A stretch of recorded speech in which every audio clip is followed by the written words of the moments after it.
Alright, welcome back to the channel. Today we're gonna be reacting to how close was the Nazis to creating the atomic bomb.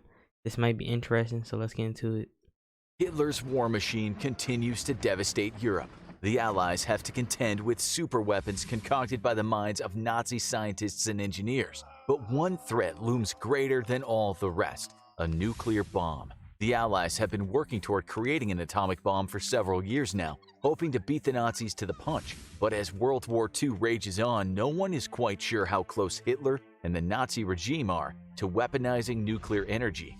One thing is for sure: if Hitler has access to the power of the atom, he will use it to bring the world to its knees. This cannot be allowed. To stop the Nazi bomb, the Allies send soldiers on secret missions to find out how close the Nazis are to an atomic bomb. Their mission is to gather and analyze intel on the Nazi nuclear program. If the Nazis are close to creating an atomic bomb, they must find ways to slow them down. If they've succeeded, then they must be stopped before the bomb can be used. Reconnaissance gathered at the beginning of the war shows that the Germans started researching nuclear power under the name Uranium Project. It began shortly after the German invasion of Poland in September of 1939. This is unwelcome news because it means the Nazis have been working with nuclear energy for several years. The German Army Ordnance started the program by putting physicist Kurt Diebner in charge to investigate the military applications of fission, who was aware that when an atom is split apart, huge amounts of energy are released. Who knew something so small could be so powerful? What will scientists think of next? Diebner is working with another physicist whose name is Werner Heisenberg. See, that's one thing I never understood. Like who wants to create something that could pretty much destroy the world? Like, it don't make no sense to me. Cause it's like one person like launches one, right? The other country got one, so they gonna launch one. Then the other country gonna be like, oh, I got back on my islands, let me launch one, right? Then there's a bunch of bombs being launched. Ain't nobody surviving that. It ain't no internet. No side's gonna benefit. You just pretty much took everybody's life, pretty much, just for your benefits of like I don't even know, man. It never made sense to me. Like, yeah, that's stupid though.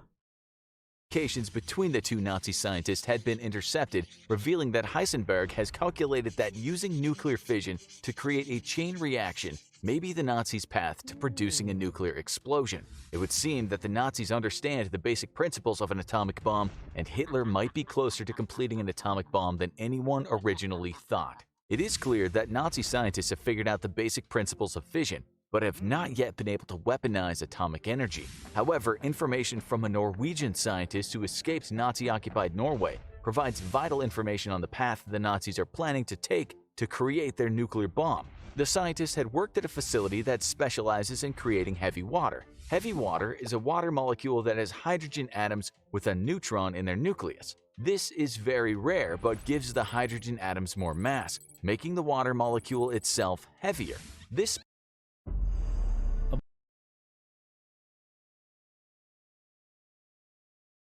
special form of hydrogen is vital to the Nazi nuclear program because it can be used to create the chain reaction needed for a nuclear explosion. If the Nazis are allowed to continue using the heavy water facility, they'll eventually be able to create an atomic bomb.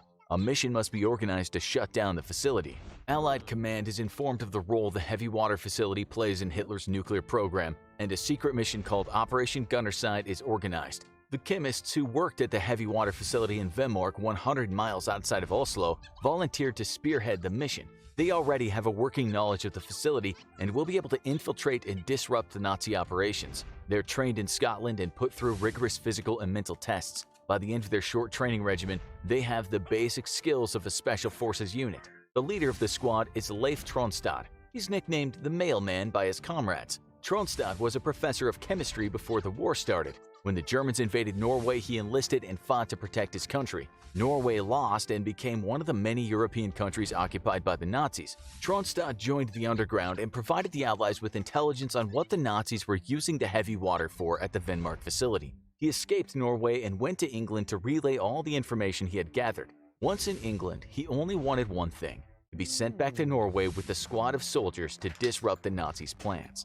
The intelligence that Tronstad provides informs the Allies that they cannot just bomb the facility. All of the vital equipment is deep underground, and even if the plant is bombed, operations most likely can resume with minor adjustments. Also, innocent Norwegian civilians are working at the heavy water facility and will be killed in a bombing raid. The Allies know they need boots on the ground. The Norwegian scientists under the command of Tronstad are assigned the job of killing Nazis and disrupting their plans for the heavy water facility. After receiving their training on sabotage and stealth warfare from a top-secret British unit called the Special Operations Executive, the Norwegian unit is ready for their mission. They're flown to Norway and airdropped outside of Vemork.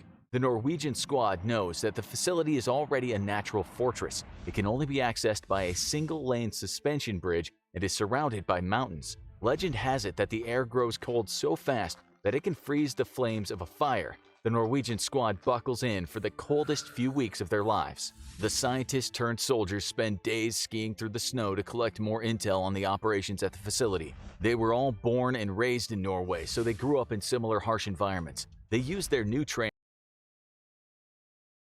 Man, that stuff crazy though.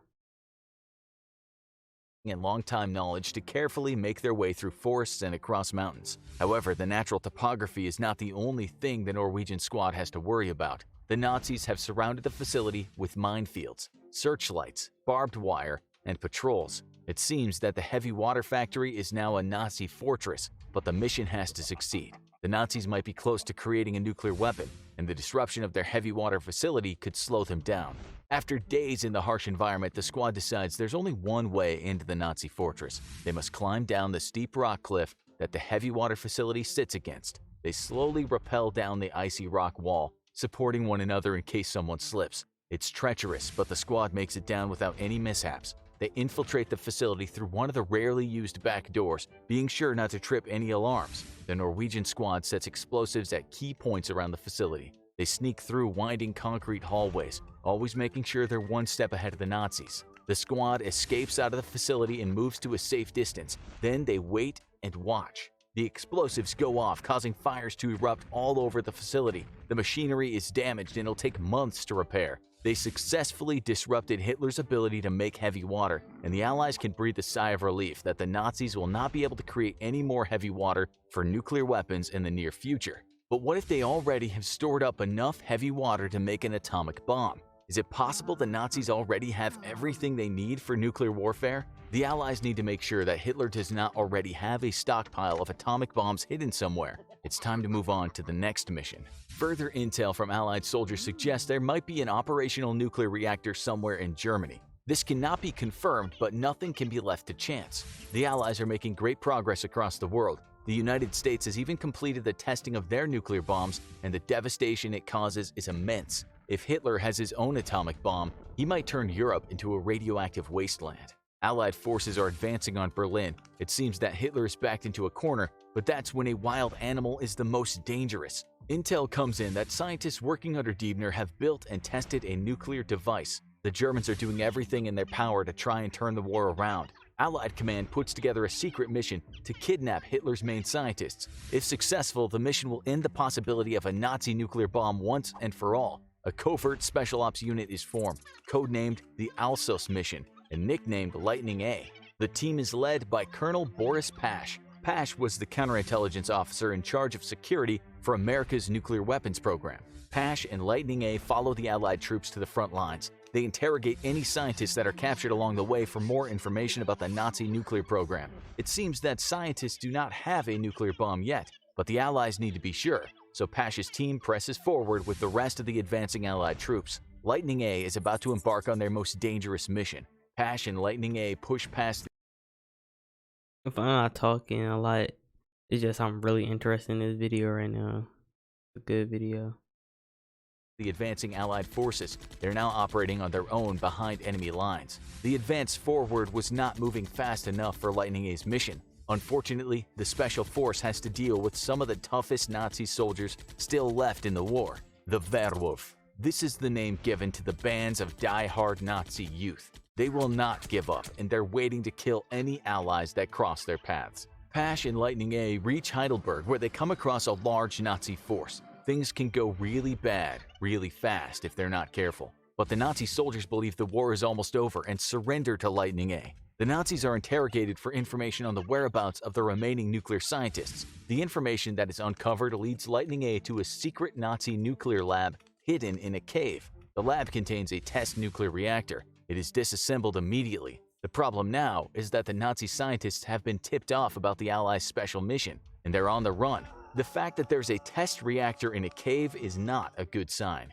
Pash and Lightning A need to capture the rogue scientist to ensure Hitler does not have nuclear capabilities. Lightning A pushes further into enemy territory and continues to uncover clues about the Nazi nuclear program. A nuclear research facility is found, hidden in a textile mill with laboratories in the surrounding buildings. They've finally stumbled upon what they're looking for. Lightning A captures 25 scientists. Through intense interrogation, the Nazis reveal the location of hidden research files. They've been stored in a watertight drum and sunk into a cesspool. Those Nazi bastards are not making things easy for Pash and Lightning A. Members of the squad have to dig through feces, but eventually locate the drum with all of the notes and research in it. The Nazis have conducted a lot of research around nuclear weapons, and Pash is nervous that Hitler might be preparing for one last push using nuclear weapons. Lightning A needs to find one of the men who started the Nazi nuclear research program, a man who has more knowledge than practically anyone else about Nazi nuclear capabilities. Pash needs to find Heisenberg.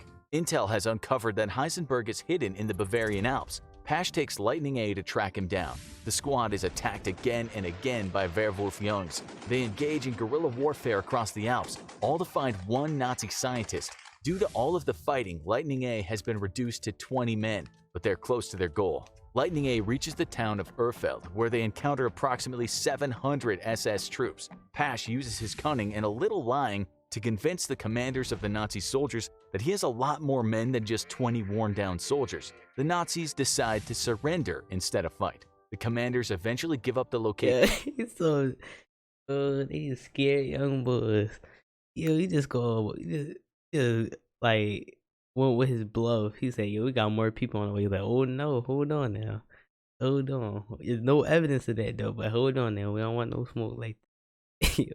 Of Heisenberg, who is hiding in a mountain cabin not far away. Lightning A captures the scientist 2 days before Hitler commits suicide. After questioning Heisenberg, it's clear Hitler never had and was never really close to having nuclear weapons. It is a great relief that the Nazis never developed nuclear weapons. The war may have gone very differently if they had, but why didn't they? Hitler undeniably had the resources and scientists to make an atomic bomb a reality. The main reason, it seems, is because Hitler never really put the energy or effort into developing his nuclear program. He had been so successful with his troops, tanks, and aircraft that he didn't see any reason to pump money into developing an atomic bomb until it was too late. Toward the end, he began to realize a nuclear weapon could turn the tide of the war back in his favor, but it was already too late. Another issue is that the Nazi nuclear program was divided into different camps. There were several different scientists working on nuclear fission, but they seemed to be more in competition than working together. This is one of the reasons the United States developed nuclear weapons first.